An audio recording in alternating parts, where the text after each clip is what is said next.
Welcome, everyone. Good morning, good afternoon, and good evening. No matter where you are on the planet, it's wonderful to have you here today. And as we kick off this session, be sure to take some notes. When you take some notes, you're going to retain more of the juicy information that we're going to be providing with you today as part of this experience. And if you haven't already, be sure to get yourself a glass of water or a hot cup of tea. This is your time to enjoy. So be sure to sit back, again, take a few notes, and just be here as we kick off this LinkedIn audio live.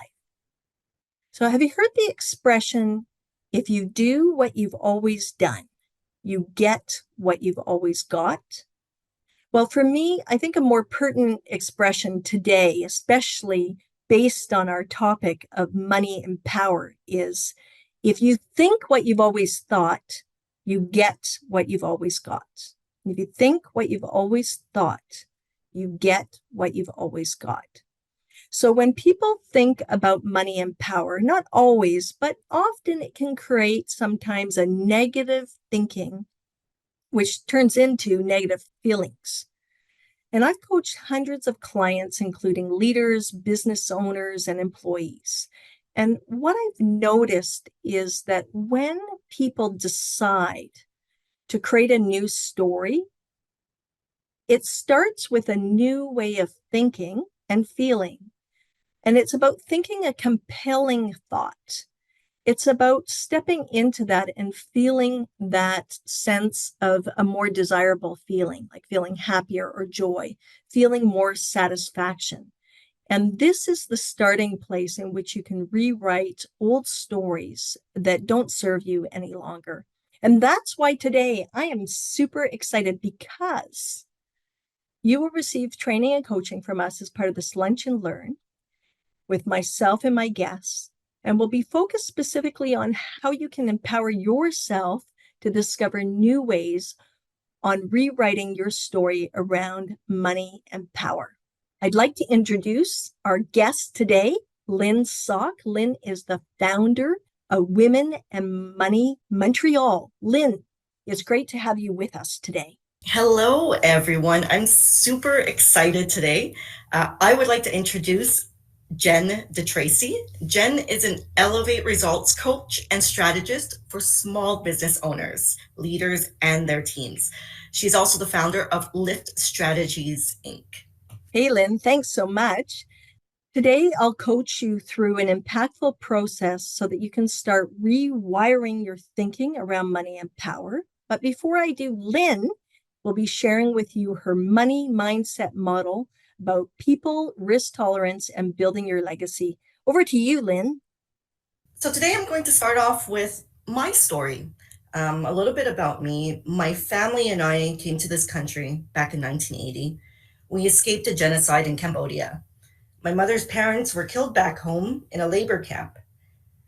My grandfather was a police officer, and therefore he was a threat to the Khmer Rouge.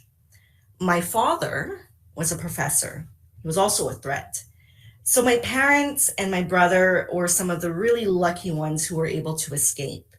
At the time, my mother was pregnant with me, and I was actually born in a refugee camp along the Thai-Cambodian border. As far as I remember, my parents always told us one thing when we got here. My parents would always tell us, work as hard as you can for as long as you can, because there will come a day when you won't be able to work anymore.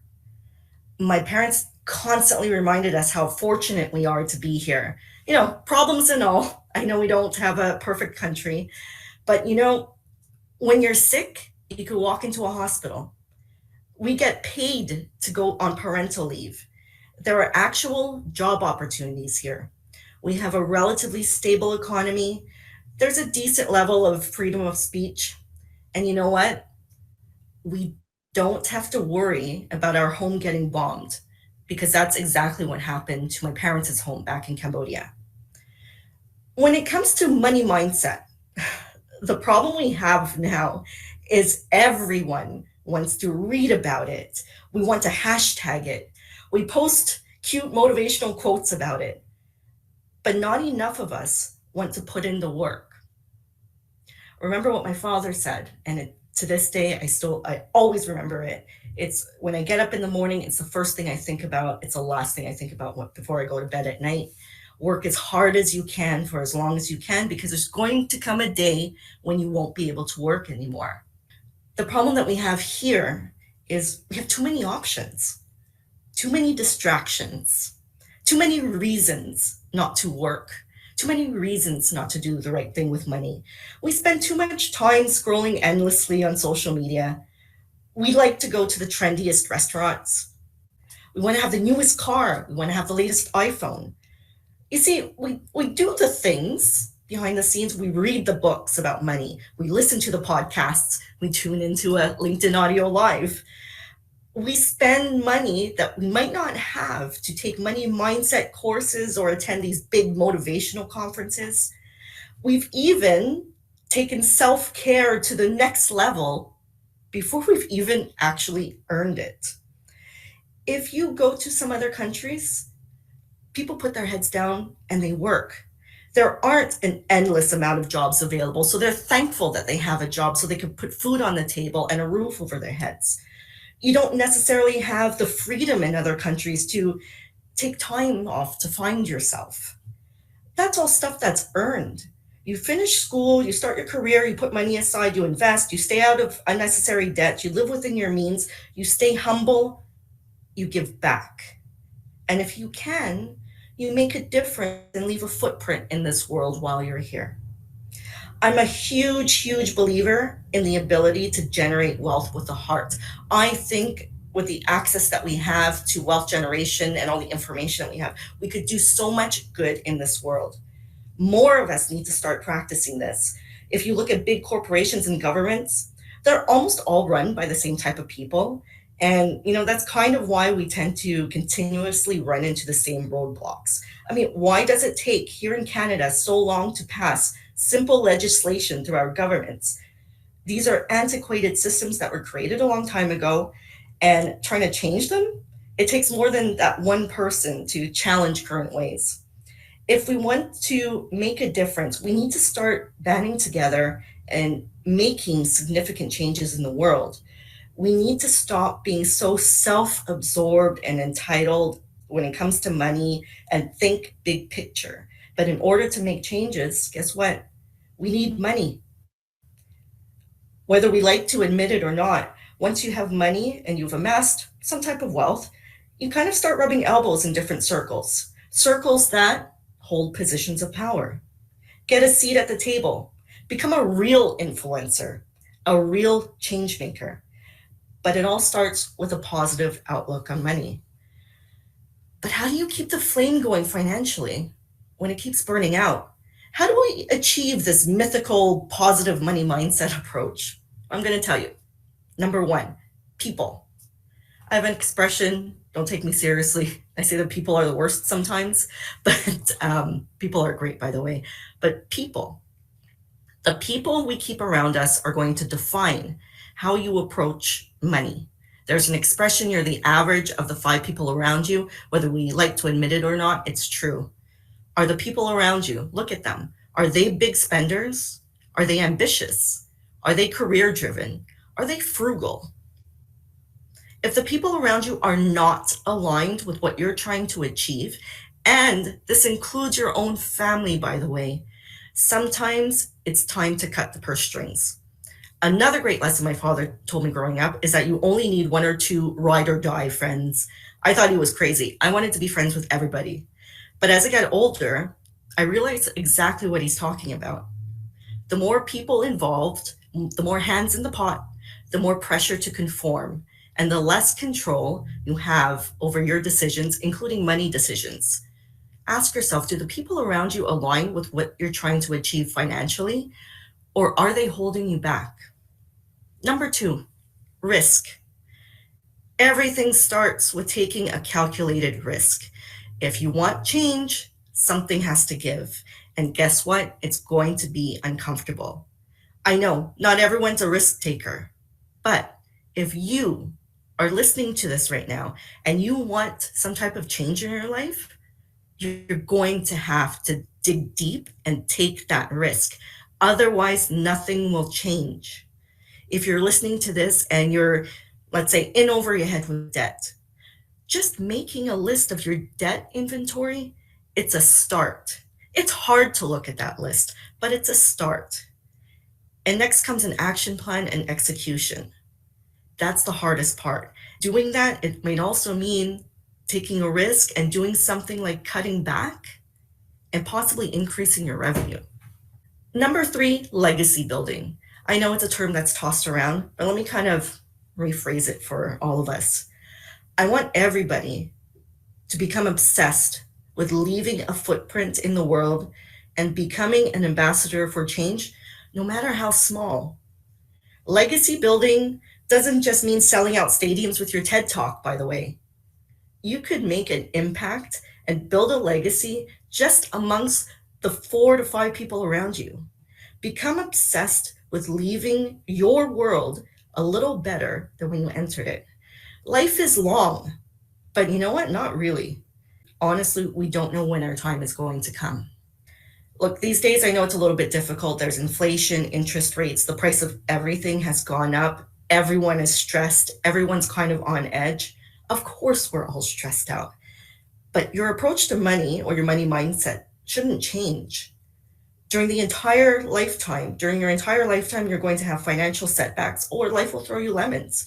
And guess what? Most of the time, you'll be all alone to overcome those setbacks. What makes today unique is that we're all going through it. With all the options and access to information that we have, we need to stop with the entitlement and we need to start planning, do the right thing with our money, and collectively have the audacity to think we could start generating wealth with the heart and use that wealth to make society, I don't know, logical and fair. There's a lot of crap that isn't right in this world. Wars are being started, innocent people are victims, but who's in charge of all this? I challenge everyone today to take a look at their own lives, their own situations, and ask yourselves, what can I do to make even the smallest impact and be an ambassador for change? Thanks, Lynn. I love that. And just I have this visual of a big heart around wealth. And I love what you said around this idea of balance between cutting back and generating revenue. When you said that, what are some of the examples, Lynn, that people do when they work with you around cutting back? What do you think is the biggest area that they do in order to have more income, more revenue? It's very simple. It all starts with basics. You have to know where your money is going. And the problem is, a lot of us know that the money is going, it's going somewhere, but we don't know where it's going. And until you're able to track where your expenses are, you're not going to be able to make those decisions and take risks to cut back. You can't just say, oh, I eat out a lot. No, how much do you spend eating out? How often? And how does it make you feel knowing you spend X amount of dollars a year going out to eat? It's only with then back to basics that you can make a change. Love that. And it's interesting too, because we are so influenced for better or for worse by our parents and these impactful statements that they make. And it's interesting how I find anyway, as I get older, especially as my father's now no longer with me, right, is just the things that he said and how they really resonate with me, just as you shared your story around the wise words of your dad. And at the time, in the beginning, it was like you couldn't take that necessarily seriously. But now when you look back, or over the years as you look back, you've really appreciated that. Of course, as we're growing up, we think our parents don't know what they're talking about and they're trying to restrain us. But now that my own kids are older, I see exactly what they were talking about. And thank goodness I didn't want a huge circle of friends because of all the things that I'm doing right now. I know for a fact that if I had a large group of friends that I had to check in with and discuss everything with, I probably wouldn't be doing half the things that I'm doing. Too many hands in the pot, too many opinions. Sometimes this is what stops us from moving forward. Yeah, and as entrepreneurs, a lot of people that are in jobs don't necessarily understand that lifestyle. So thank you so much for sharing that. I'm going to jump into a story around a woman named Vicki Saunders, who's now in her 60s. And Vicki grew up in a family of entrepreneurs.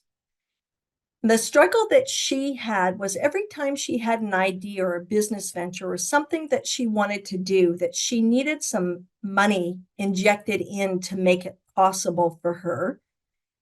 It was very difficult to get that funding as a woman.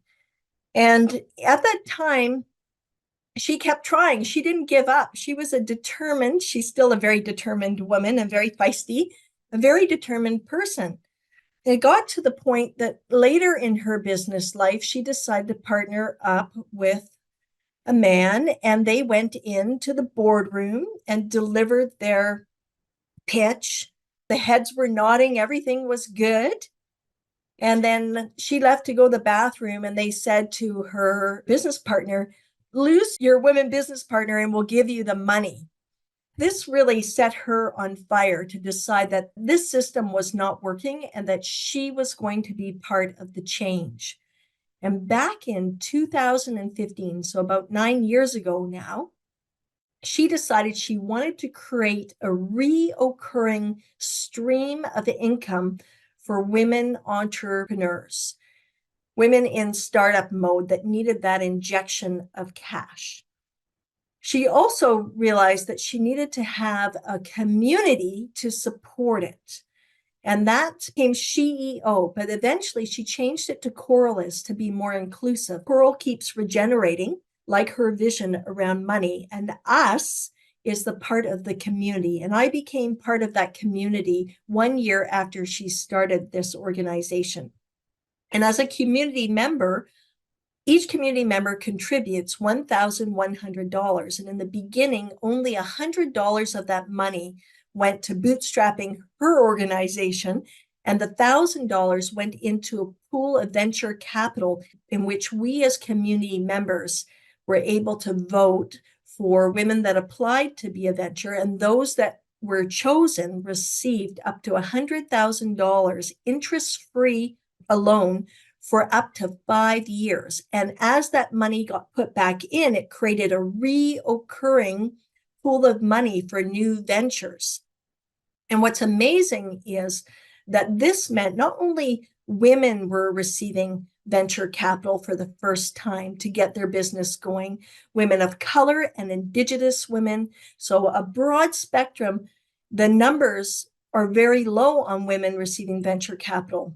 2%, or might be higher now, but at the time when Vicki was talking about this, 2% for women, maybe 1% for Black women, and Indigenous women was like 0.001%. So she rewrote her story on money and power.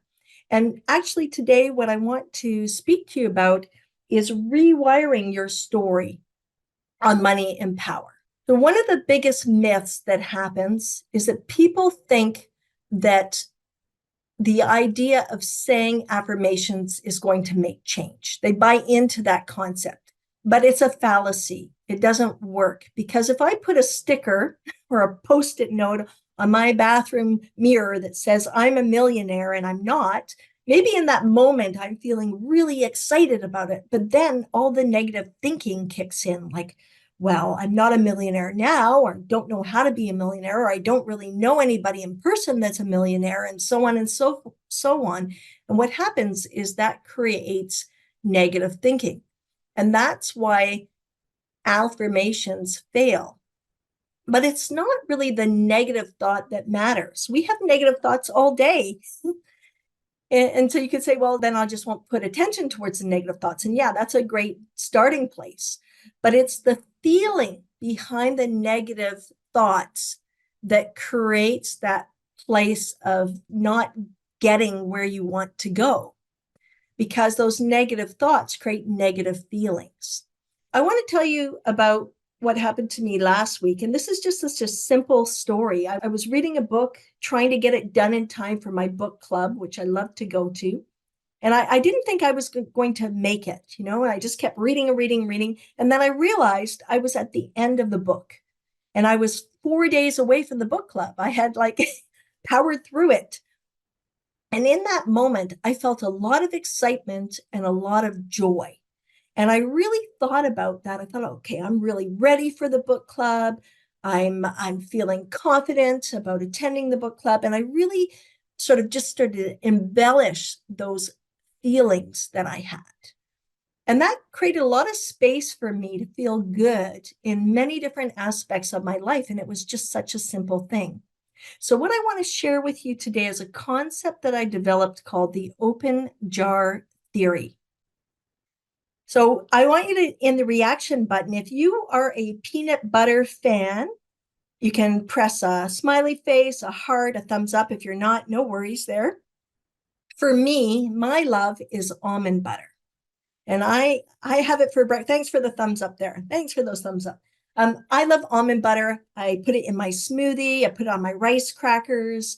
I realized one day when I was trying to open the jar that I had many ways to open the jar, to nudge that lid off.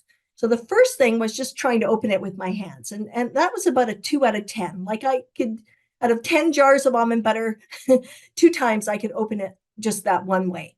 But after that, I take a knife actually and I pound it around the jar and release that pressure. And then it was about a 4 or 5 out of 10 that I could open the lid on the jar. And I'd nudge it along and then I'd be like, okay, I'm going to put the jar under hot water and expand the metal. And then I'm at an 8 out of 10 times of opening that lid. And worst case scenario, I need to keep going, nudging it along further.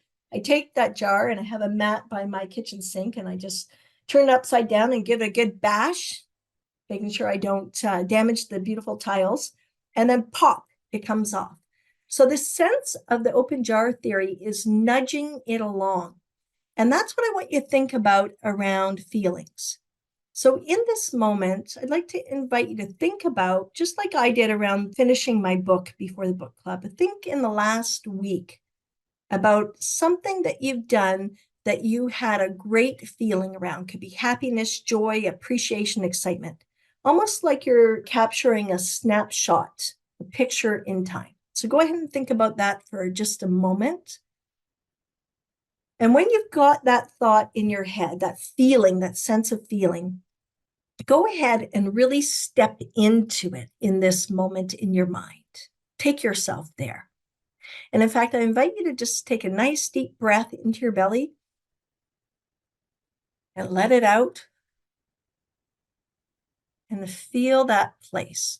And you might even notice as you think about it and the feeling that you're evoking, whether that be happy, joy, appreciation, excitement, elation, whatever that might be for you, that you might even experience a physical sensation. If you do, go to that place in your body where you notice that physical situation and just really amplify that a little bit.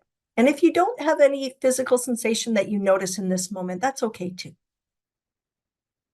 What we can do though is we can imagine, I invite you to imagine in your mind's eye a dial, and you have complete control of that dial. You can turn it up as little or as much as you want. So go ahead and think about that feeling and feel it in your mind, and go ahead and turn up that dial and increase that desirable feeling as much as you want to. And just really feel that for a moment. Just bring it on in the way that you like to. And as you're doing that, notice the feeling that just is in your body. Some people feel an energy moving through their arms and their legs. They just feel a smile come onto their face, or their eyes become wrinkled, whatever that is. When you can stay in this feeling for 68 seconds to 2 minutes, what happens is it rewires your brain. It's the neocortex, which is the newest brain, even though it's millions of years old.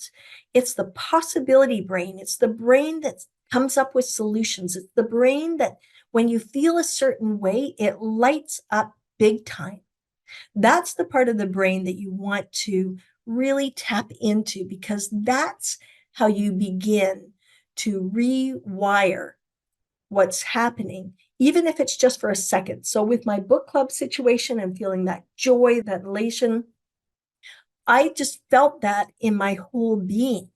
And that made so much possible for me, what I wanted to share at the book club, how I wanted to show up. Like I said, it rippled into other aspects of my life. So think about for you, when you feel that feeling that you have just felt, answer this question for yourself. What is possible when you feel as you're feeling in this moment? What is possible for you when you feel what you're feeling in this moment? And just take a nice deep breath in again. Allow the answer to that question to show up for you. And know that when you change the way you feel, you change your thinking. Just like Vicki Saunders decided to change the way that she felt. And that changed her thinking so that she could come up with a solution which has helped hundreds of women inject some cash and support into their business so that they could have a chance at making a better place in the world. And when you are able to tap into that desired state, that desired feeling, you step into a place of empowerment in your own life. And this is the beginning of how you can rewire the story that you have around money and power. That was great, Jen. I don't know about the rest of you if you want to put a thumbs up, but I have goosebumps. I really do have goosebumps. That was wonderful, and we need to step in and hold on to those feelings because it gets. I don't know if you agree, Jen, but it's so easy for us to get sucked back into those negative feelings, don't you say? Yeah, I mean, it happens, right? And I think one thing I've learned, and I learned this from a master coach, is sometimes we have to give ourselves permission to feel that negative feeling in the moment. So if I feel frustrated, for example, I can acknowledge in this moment, I give myself permission to feel frustrated. The thing is, we don't give ourselves permission to feel those feelings. And as soon as you give yourself permission, or at least what I've noticed, is then I can move on to another a feeling or thought. So it's like this idea of balance. It's just like you were saying around that balance of cutting back on money and making income. The same is true of negative thoughts and positive thoughts. If we give ourselves permission to be okay about having that negative thought, then it creates space to then invite in a positive feeling. And I think that is a key thing to consider. So let's move on. Think about what Lynn shared with you today around the people, the risk, and also legacy. You can think about rewiring your brain around your story for money and go ahead and write that in the comments. The thing is, if you can put your key takeaway, what it does is it instills the place that you are right now in whatever aha moment or discovery for yourself personally that you have. And secondly, that means other people get to see it and celebrate you. And I have found that there's nothing like the feeling of celebration. That's a feeling that I love. I know that both Lynn and I will look at your takeaways and definitely comment on them. So I invite you to do that, first of all. Lynn, can you tell everyone what the best way is for them to stay connected with you? Of course. So you could find me online on Instagram, on LinkedIn, obviously, and as well for the ladies who are here, I run the Women and Money Montreal community on Facebook and on Meetup, where I teach financial literacy weekly. So those are the best places to reach out to me and connect. Hey, Lynn, on social media other than LinkedIn, is it just Lin Sok, SOK? Is that how they can find you? Or is it under a different name other than the Women and Money on Facebook? No, just under my name, simple. All right, love that simplicity. And for myself, you can reach out to me on LinkedIn. Many of you are connected with me, but some of you may not be. And if you feel like you really want to take this experience to the next level around rewiring your story around money and power, I invite you to reach out to me for a complimentary coaching session, and we can explore that at a deeper level to see what shows up for you. So that's my invitation to you today. And Lynn, do you want to just follow up with anything else that you'd like to share? Of course. I mean, money is an uncomfortable topic, but it really leads to opportunities. And if you have good intentions, good things will come from it. I think we need to stop associating money with evil. I know over time that's what it's been for the most part, and the reason why we have the issues today. But we really need to start thinking about generating wealth for the good of society, and we could do it. And that's the message that I want to share. If any of what I've said resonates with you, if there's any way that I could help you on your money journey, feel free to reach out and we could book a call together one on one. And it starts with that. It's just so great to have you all here with us today. We really appreciate you for showing up and your commitment to yourself. Be sure to write your takeaway in the comments below. And before we wrap up today, I just want to give a big shout out to Lin Sok. Press the emoji button, express your appreciation for Lin and her wisdom today. Thank you so much, Lin. Have a great day, and we'll see you again soon. Bye now.